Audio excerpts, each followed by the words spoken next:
Okay, so let's get started with our next lesson, and I think we'll talk about unifying this a little more, the image in itself just coming together a little more.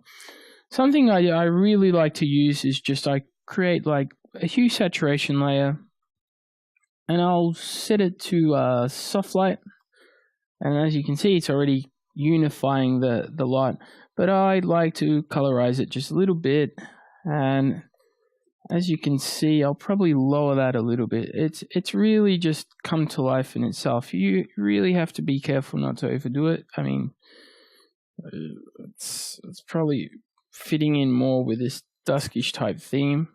Maybe just a little more to the side, more into the yellows, and it's kind of adding just this general glow to it, which I'll probably just start going to more and more. Start doing this color balance. I mean, I'll start fiddling around with it, and just till I think that I'm corrected it up, and I'll just it's probably more of a yellowish tone than I would like, so I might just bin that. Maybe I'll I'll do it again actually. So then again, it's about experimenting and seeing what works. I might actually go into the shadow, see what happens. Might be overdoing it a little bit. Just getting that. And I might actually do something here, which is I might color balance it a little more, and just really get into those reds and those oranges, and I might invert that and just paint out slowly. I'll just grab a nice soft brush. I've added in some people, which we'll talk about later on, but let me find a nice soft brush. I'll go to my stroke thumbnail, and I don't know, something like this maybe. Let's take off that, and just slowly, just nice and big, you can see size, and just start to create some more depth, giving something a little extra to the image. Maybe painting in. I mean, as you can see, I'm quite zoomed out because I'm trying to see what might work best. And this is the best position to actually check on it. I'm starting to see that I can also experiment with my crop. Let me create again the crop. I'll get rid of that. Let me see. Something more like this might be working more to my advantage. Let's get rid of that, just ever so softly. And maybe there. That might actually work a little better than my previous one. I think so. I think it's actually working a little better. And as you can see, I mean, it's nicely getting there. But I'm quite happy with these tones. I think for now, I mean, it's going to be something very similar. So I just have to keep working around this and just keep adding to its detail. Some lighting. Let's go a little more into the lighting. Nice soft brush.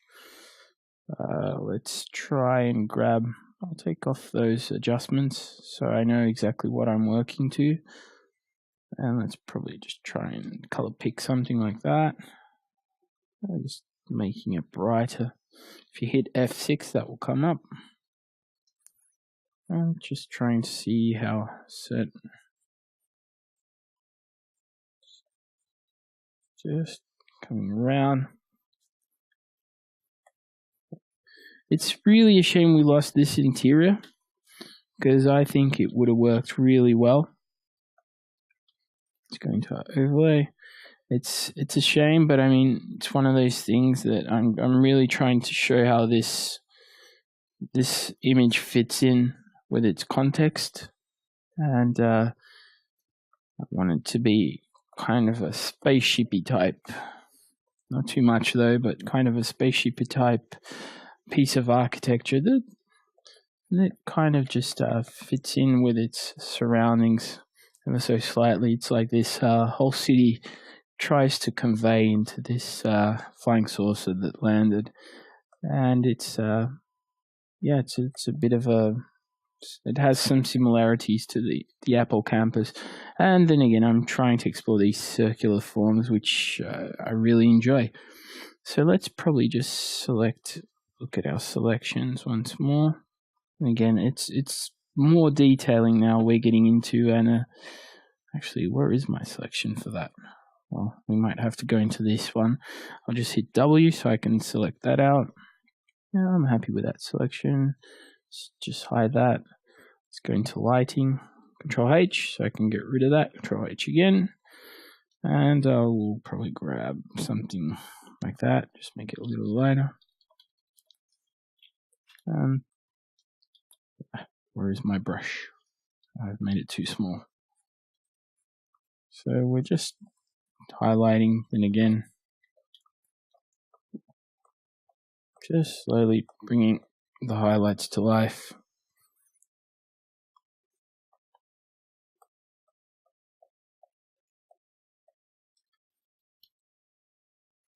Just trying to see where we've color picked. Okay, so as you can see, that's the difference now. I've also created a soft light layer, which I've also kind of added some more coloring to. Everything's really coming together at the moment. What I might actually start doing is just adding some smaller highlights within lighting. Just really, really small highlights. And these will probably be to my selection masks. Then again, here we are.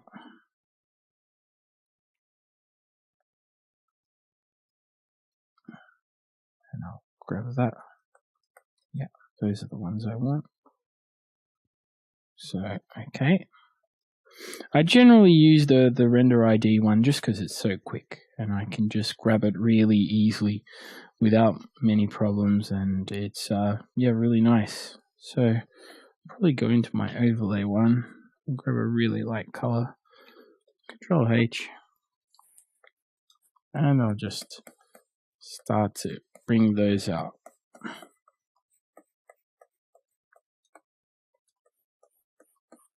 As you can see, that's really just coming out. That's really coming to life. That's really just, you can tell straight away. It's just giving it such depth, and it's becoming much more of an interesting form. Just painting around it. And so I'll just continue to paint on with that. And just start to give it a little more of an interesting feel, and just making those forms come out a little more. And we'll probably add some more people to this and just start to bring it more and more to life and start to keep on with the details in the next lesson. So I will see you then.